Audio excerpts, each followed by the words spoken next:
Good morning. It is 20 to 6, so 5:39 a.m. and I found myself with about 2 hours, hour and a half, 2 hours this morning. Everybody else is still asleep at home. I'm up. My normal work schedule has me up this early, so I just have this automatic alarm clock. So I've popped down to the local Timmy's, grabbed myself a coffee, and now I've got this little bit of time free before anybody else gets up and I'm expected home. Well, I don't have time to go out for a big carp session. Not a whole lot of options going on right now because, you know, a lot of the places are still really high with water from the spring. But some of the creeks nearby the house, the water levels have dropped to be a little bit more manageable. So I'm going to do a 1-2 punch for panfish. I've got 3 spots that are all within a close distance. I can hit each one of them, and yeah, the 1-2 punch. I can chase some down, and I can fish a little bit more static. I'll go over that little 1-2 punch technique once we get over there, but we're not far, so let's head over there now and see if we can get into a few.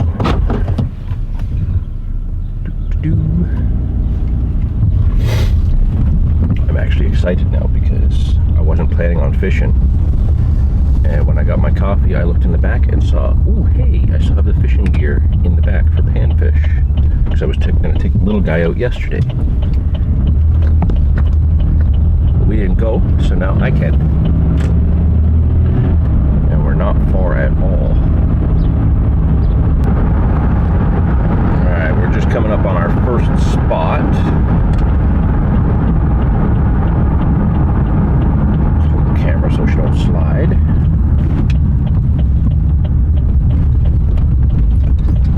Nobody's here yet. So it is a Sunday morning, so I was expecting some of these spots to actually have some people in them. But I've driven past the first 2, nobody there. Just got to the 3rd one, nobody here. So we're going to work our way back, hitting these spots. Now, if you watched some of our older videos, you've definitely seen me fishing the panfish in these spots before. But usually, I'm just using one simple tactic. You know, just a little jig under a float. I'm going to try something a little bit different today. I'm going to try and seek out the more aggressive fish first before I have to fine-tune it with that jig. So, vent in the back so it doesn't get too hot, and grab the gear, and let's get out there.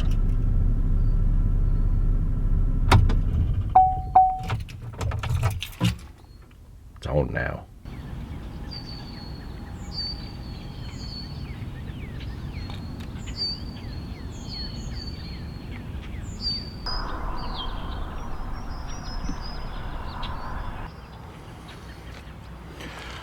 Okay, so we're gonna get started now. About to make my first cast. And if you're wondering, what's the 1-2 punch? Well, it's just like if you're a competitive bass angler. You know, I know we do a lot of carp fishing on here, but some of you bass guys do watch this. It's okay that you're afraid of big fish. I'm not gonna hold it against you. But fishing for panfish is pretty much the same thing. You know, really, bass are a member of the sunfish family, so they behave in a lot of the same way. You're going to be able to get some of those aggressive, more predatory type fish by going in with an aggressive approach first.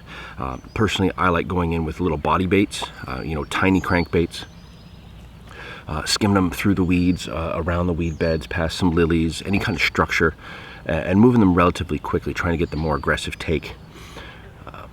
You know, if you got inline spinners, you know, small soft plastic worms or you know, slug type baits that you can move quickly, anything you can move really quickly past structure, that's where you're going to get the aggressive take. So I'm going to try that first. I got some weed beds right here where I'm going to rip them past. And I have pretty much 4 corners off of this bridge that I can work structure. I'm going to try all that with my search lure first, see what we can get. There's a few fish rising already, and then ooh, some larger fish jumping down the creek.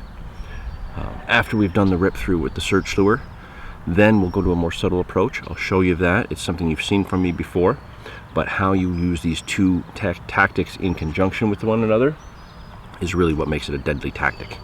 So let's get our first cast in.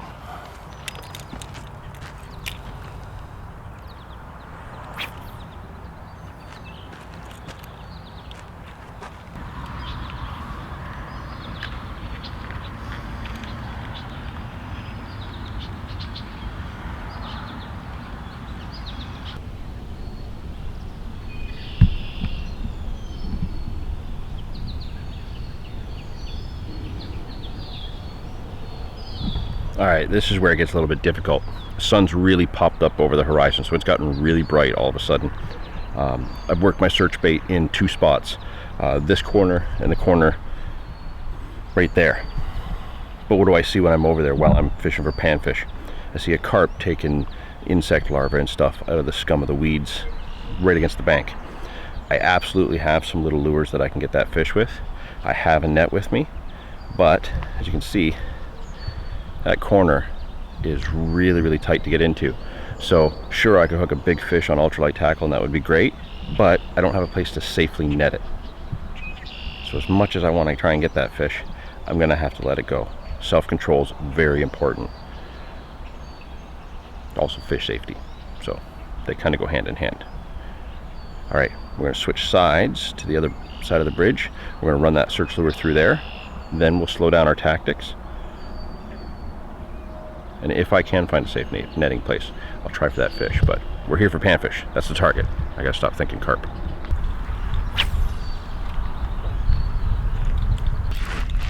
Oh, I nearly had a heart attack there. Looked like the rod was about to go in the water. Or not the rod, the camera. I've already actually lost a rod in this creek before. So I didn't bother filming the whole thing. I went around pretty aggressively with my search lure and turned up nothing. So from what I can tell, even though I'm seeing a lot of small fish moving around, they're not taking off the surface, and I was using a floating minnow bait. So time to go through with number 2 of the 1-2 punch. Now again, you've seen me use this tactic: small float, short lead, little tube jig, or a little soft plastic twister tail, just something small. I'm actually going to make this a little bit more shallow because I don't think the fish are really deep. You know, I'm going to fish over about 3 feet of water. I want to be just above halfway, so a foot, just over 1.5 feet. And this is one of my favorite corners on this bridge, so I'm going to try this, and I think this is what's going to do it if they're not taking the fast baits.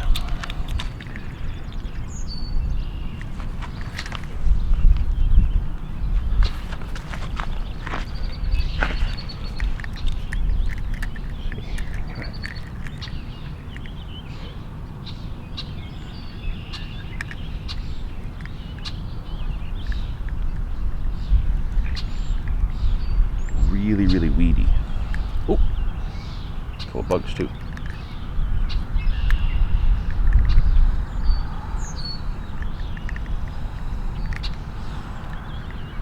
Okay, just had a little bump.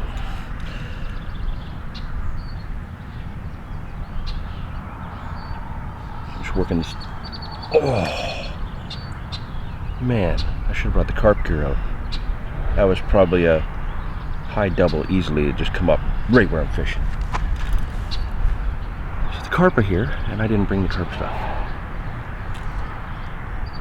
Like I said, I can catch them with what I've got, and I do have a small net with me, but fishing this side of the bridge, I don't have a safe place to land them if I hook them.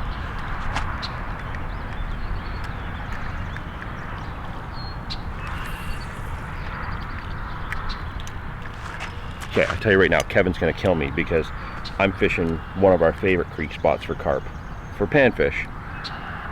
And the carp are boiling now. As soon as that sun crested up over the hill. Oh man, I have another bump there. I think they're coming up at it. A little bit shallower. What I might do is I might take the tube jig off and put on a little twister tail grub just to give it a little bit more action in the water. because they seem to be tapping it real shy.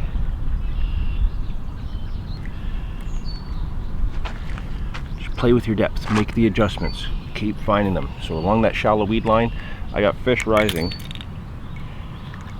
and tapping but not committing. So I'm going to go try a little deeper.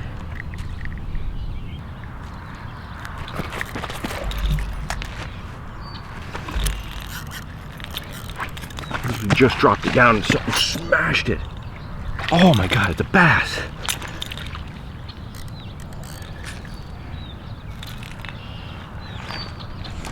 Little guy, so I can just hoist him up. Oh, nice. Literally just dropped the depth that little bit extra. So I went from just over a foot, tried shallower, didn't work, went to 3 feet, and bam. Okay, so now we know our search lure tactic. Fishing the surface wasn't working. Go to the number 2 of the 1-2 punch. Fish deeper, a little bit slower. Dropped it straight down. Must have hit him right in the nose because he smashed it. That was awesome.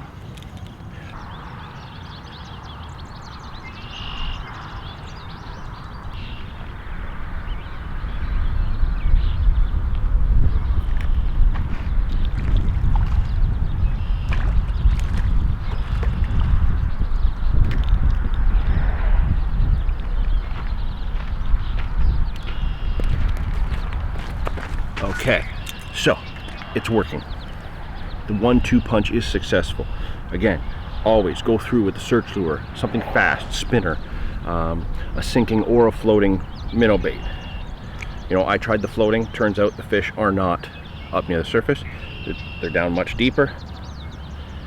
If I can get this hook out, he smashed it. So again, just moved maybe 4 feet to the right, a little bit deeper than I was when I got that bass. And a nice crappie.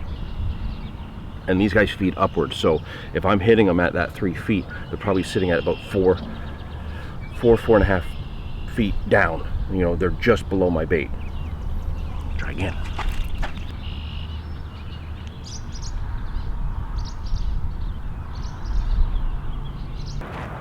Starting to get a little busy now with traffic. So I'm going to take another approach at this weed edge that I'm at before I move from this corner. So now I've had 2 fish over here, so I know there's more here. But I'm going to keep my depth. So I'm still fishing deep. I'm just going to go much more out from the weed bed rather than staying quite so tight. Let's see if that makes a difference.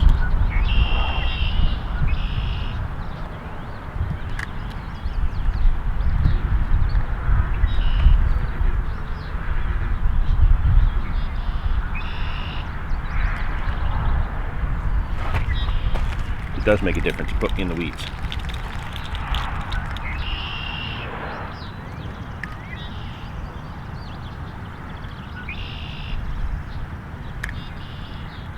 So I'm going to go back to shallow because I really want to work this weed line, but I took that tube jig off. I went with something a little bit more bulky, a slightly fatter twister tail grub. It's brighter, got more movement to it, a little bit bulkier as well. So it might be, you know, a little bit more tempting to the fish, something a little bit more substantial. And that cast was right in the weeds.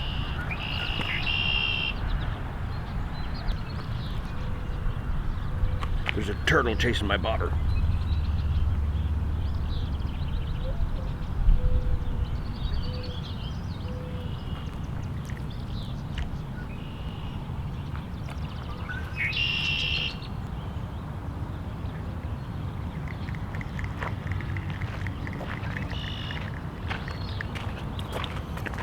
Okay, so haven't had any more bites in this spot. I'm going to move to the other corner.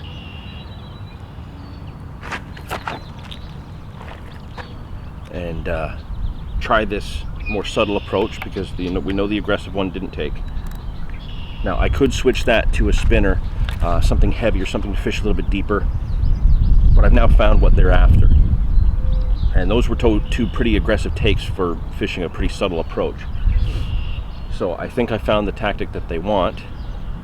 We'll fish a couple spots here. I'm just going to turn the camera off for now unless I get something. And then after I hit those 2 spots here on this bridge, we're going to move down to the next one and start all over. But now, once we get to the other spot, we'll put a sinking bait on the other rod and fish a little bit more aggressive there. Let's try it. Okay. It is now 6:32. So less than an hour at that spot. And we're moving on to the next one. So a little bit tough going over there. I was expecting to do a little bit better. Wow, that's bright. That is insanely bright. I was expecting to do better in that spot, but 2 fish is nothing to complain about. Nice little bass, nice little crappie. So we're just going to fly down the road. Like I said, all these spots are kind of in a line on my way home. We're going to hit the next spot. Now, being 6:30, it's about that time that your normal weekend angler and worm dunker comes out. So hopefully there's not too many that I can't get a spot in there.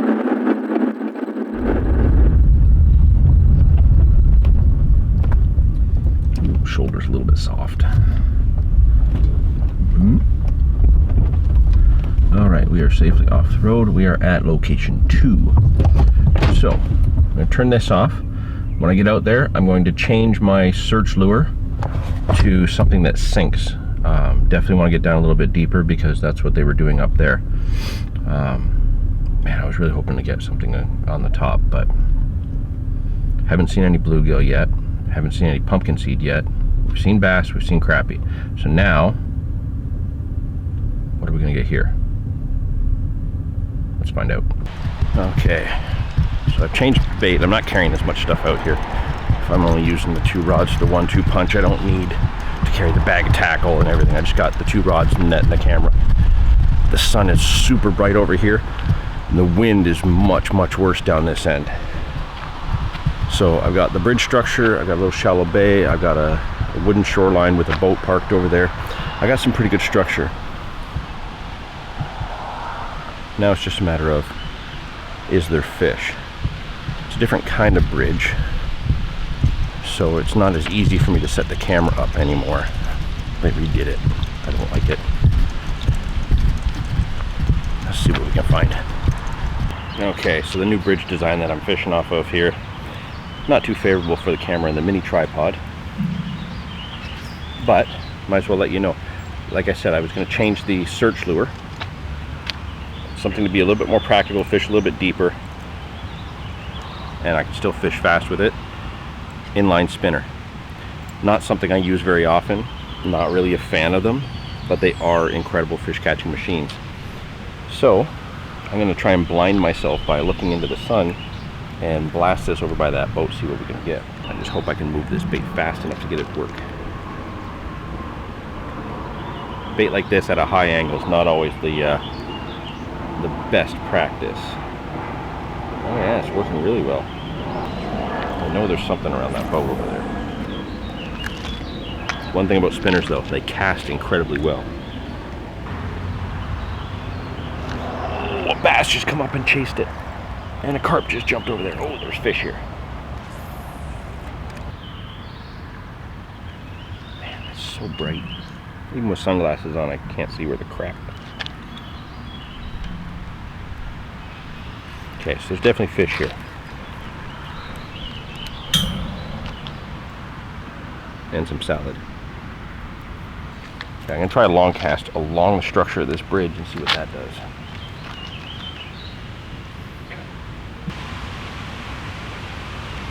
Another turtle. About the same size as the one I saw at the other bridge.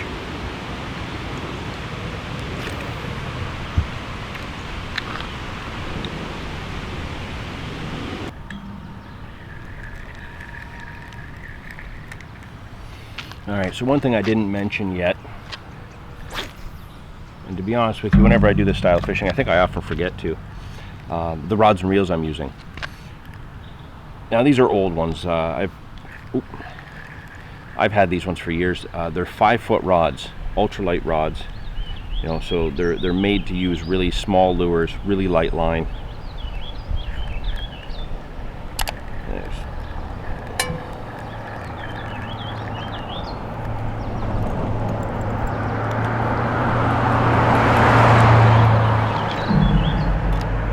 So this one's an old Quantum from the late 90s, and this one's an old Mitchell rod from, oh God, late 80s, early 90s. I don't know, I've had these things forever.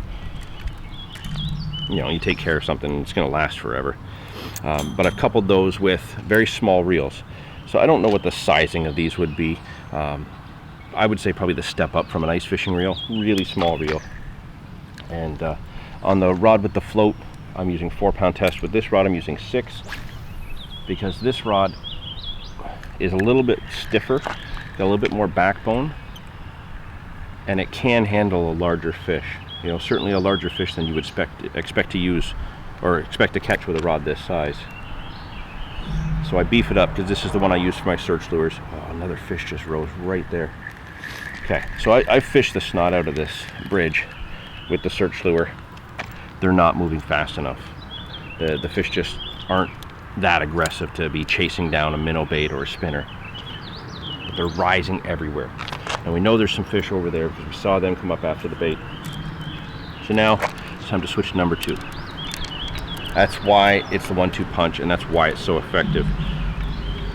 You search the fish out with a more aggressive tactic, see where they're moving. You know, even if they're not biting, at least they'll usually give you an indication of where they are. And yeah, start out shallow, work the weed lines, work the other structure. If they're not shallow, raise your float, drop it a little bit deeper.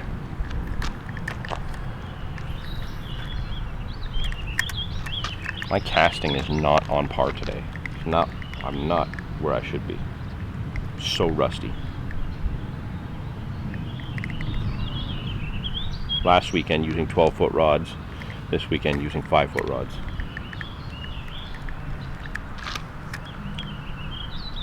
Oh, there's a really nice weed mat right there. There's gotta be a fish under that. Gotta be a bass or a bluegill or something.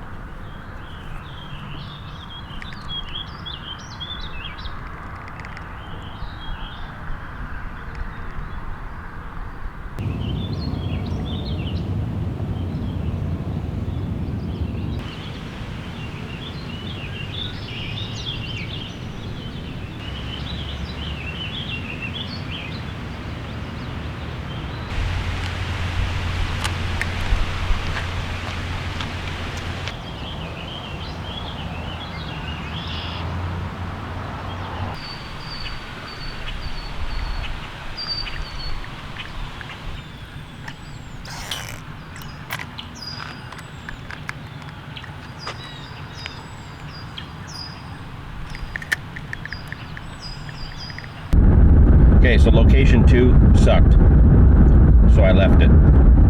Had something chase the search lure, looked like a nice bass, and had one little bump on the twister tail grub. Didn't result in a fish. Wasn't worth time to waste there. You know, I've only got about a half hour left, so we're gonna hit location 3. We're just coming up on it now.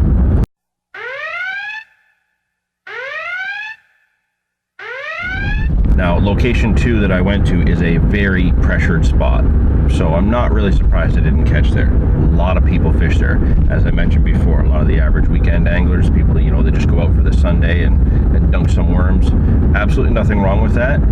Not gonna complain about that. That's what I did for years before I started to get a little bit more obsessed with my fishing and take it a little bit further and get a little bit more aggressive with my approach of, you know, always wanting to go out and catch. So I'm not knocking the worm dunkers. There's no need for that. But I am going to knock something here. I picked up about a half a garbage bag full of trash that was laying all over that bridge. Worm containers, empty corn cans, just plastic lure packaging, lots and lots of dead fishing line. I'm going to say this right now, and you know, I know it's unpopular to be rude or angry or aggressive, but I have to say this. If you're the type of angler that shows up to a spot and leaves garbage like that, I'm going to tell you right now, sell your fishing rods, give it up. You don't deserve to be enjoying our fishing resource. There's no need for littering. There's no need for leaving garbage, fishing lure packages, stuff like that. Turn in your gear. You don't deserve it, and you don't deserve our resource. So stop leaving garbage around. You people make me sick. It's ridiculous. Take your garbage out with you. There's no reason why you can't always have a few shopping bags or a garbage bag in the car. You know, take what you take out, like what you take into a spot, take out with you. Like, I'm so worked up over this, I can't even talk right. It just makes me so angry. I've just showed up at location 3. There's a bag of garbage. Like, somebody has literally taken some stuff from Bass Pro Shops, a couple cans of pop, left them in a bag, dropped them out of the car, left them in the spot. Okay, I'm gonna tie up a new search lure and I'm gonna go over here and try our new spot. All right, so I've walked into location 3. It's a nice little swampy channel off the side of the creek. You see there's a bunch of boats there in the background. Used to be a great bass spot when I was a kid.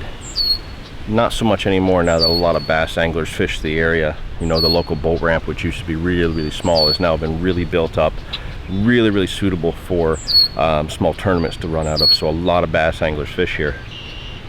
So you don't catch too many bass in this spot anymore. But you do catch quite a few bluegill and some small bass. So I'm going to cast a jig around. I switched my jig under the float. I'll put a different one on there. I'll show you that if I get something with it. And I switched my search lure to a soft plastic minnow bait. So it'll sink slowly, get a nice darting erratic action. I'm going to pull that through the weeds and hopefully get something. I see another turtle. But of course, because I have the small tripod, you're going to have to get a weird low angle. Haven't figured it out yet because the light's in a weird spot, but I want to give this a go. So I'm going to set you up and I'm going to get a cast in there.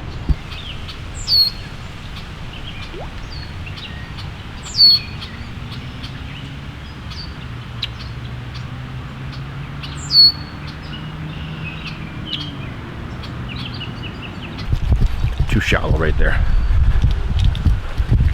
Looks like there's a bass angler out in his boat right now. It's really windy down here now that we're out in far more to the open. But I'm gonna try and get in by some stumps here. Once upon a time, it used to be any time you throw grass frog along these stumps, you'd get a 3-pound bass. Now, that was years ago now. Don't get in the jungle.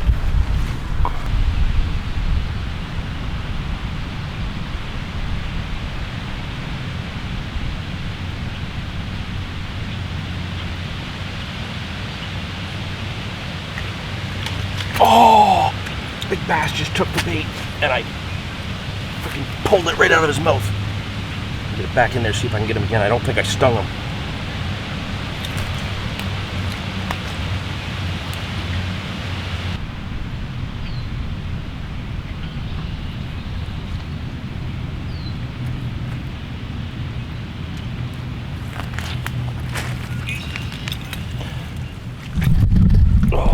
I had a really nice bass smash the search lure right in front of me, but I couldn't get him to come back.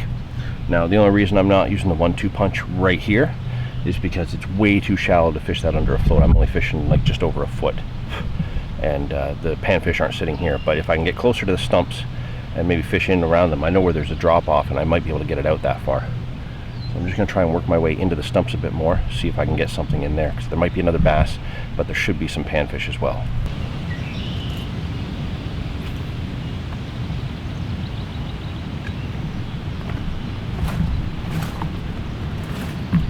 Alright, so I'm faced with a pretty unique situation here. I've only got panfish gear out, and can't find any panfish over at this spot 3, but what I have found is some really aggressive bass who are taking things off the surface. So much so that he's been smashing my bobber. So I keep trying to pull the jig through and find a panfish, and a big bass keeps taking my float down. I tried the minnow bait, he's taken it a couple times, but I wasn't able to sting him enough. And then I broke my minnow bait off on a stump. So I'm going to try and climb out of here, get back to the car, see what I can put together to make a heavy enough surface bait to get it out to where this fish keeps taking my float, and see if I can catch him, because clearly it's the search bait that's going to be more effective here. They want something off the surface. So you can see all 3 locations, completely different circumstances, and yeah, there's some aggressive bass here, but I'm not set up to get them, so I'm gonna have to see what I can put together, and I'll be back in probably about 10 minutes.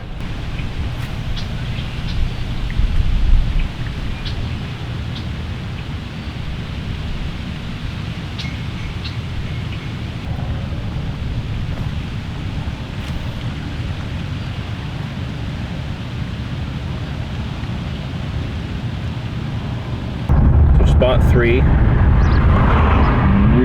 really active with some larger fish, but not what I was after. Spent way too much time trying for them anyways, because, you know, it's kind of what I do. Really aggressive bass, but they wanted topwater. They kept hitting my float when I was pulling the jig through, and I had him tangled up in it at one point, where I think he hit the float and actually got hooked on the jig, but because of the way the line was tangled up, because he had the float in his mouth, I couldn't keep him on. I had him on the minnow bait. He was swimming to the right with it really quickly. I got a good solid feel of him with the ultralight rod, but the hook just never found a home, and I didn't actually get to bring him in. So you can see how really productive the 1-2 punch can be, even in the fact that I've only had 2 fish from the first location I went to.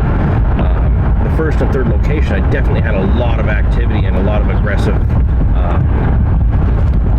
takes just by throwing those 2 different tactics. So, you know, I'm long overdue from when I should have been home. But I want to end this video with a fish. You know, sure, I've given you something you can learn from. You know, always good to throw the tips your way, but I want another fish. And it just so happens that I got one more spot I haven't fished in more than 20 years. That is literally just down the road from where I was. It's not a weedy spot. It's a rocky spot. It's a deep spot, fast current, not really suited for the style of fishing I'm doing, but the species are slightly different. Still panfish and bass kind of approach, but instead of largemouth, it'll be smallmouth. Instead of, you know, crappie and bluegill, it'd be rock bass. So I just want to see. I don't even know if I'm still allowed to park where I'm going to park. Wow, the water is so choppy over here.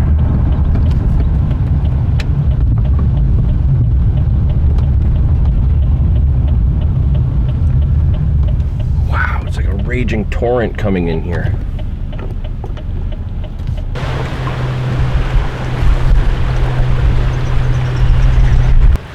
Okay, so we're in a super windy spot with super crazy water right now. We're literally fishing where the Welland River meets the Niagara River, and the Niagara River actually flows into the Welland River. It's not the other way around. So the way the wind is coming down from Lake Erie, it's pushing right down the river, just howling down and just going nuts, coming right into this little bottleneck where it comes into the Welland River. Now, I used to fish here as a kid, and I used to be able to smash rock bass and smallmouth. Who knows if these fish are, you know, still congregating around here. So because the water's so fast and nuts, I don't think I'm going to get away with some of the approaches I had planned for here as I was coming down here, but I'm going to try the spinner and try a jig, and I'll see if there's something here.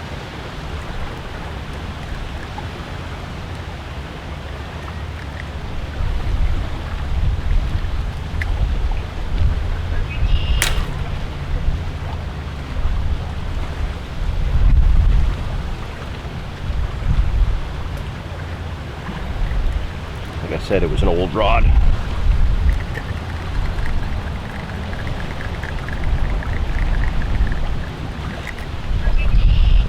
That's the end of that one.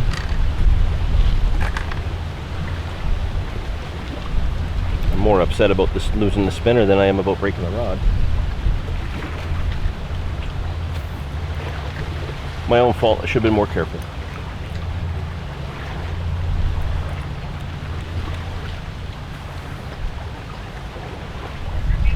Water's moving way too much. The wind is too much for this minnow bait. So I'm still technically doing the 1-2 punch, but now I'm down to one rod.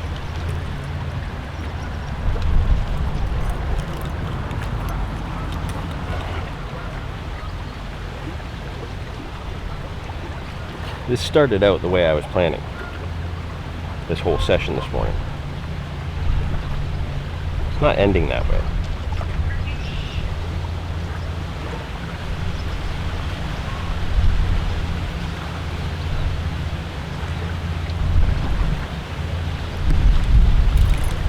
But you know, I took care of that rod for years. It served me well, caught me a lot of fish. I'd say it had a good retirement there.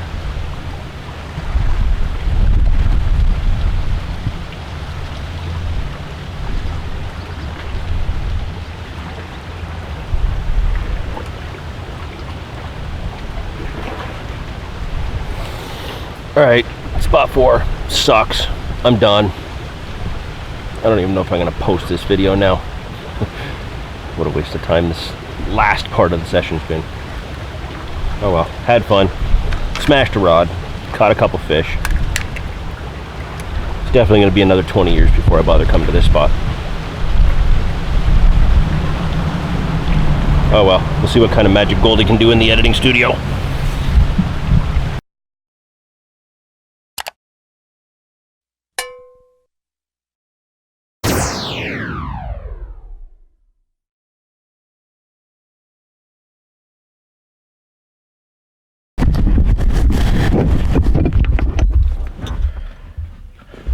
Don't mind all this extra crap, Goldie.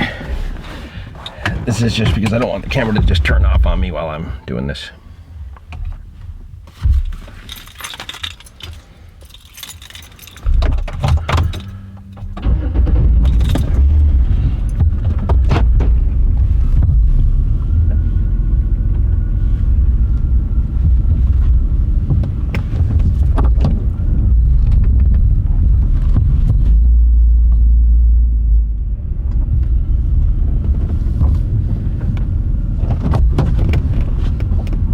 And coming up next in the 3-point turn championships, it's John crushing it on a narrow road.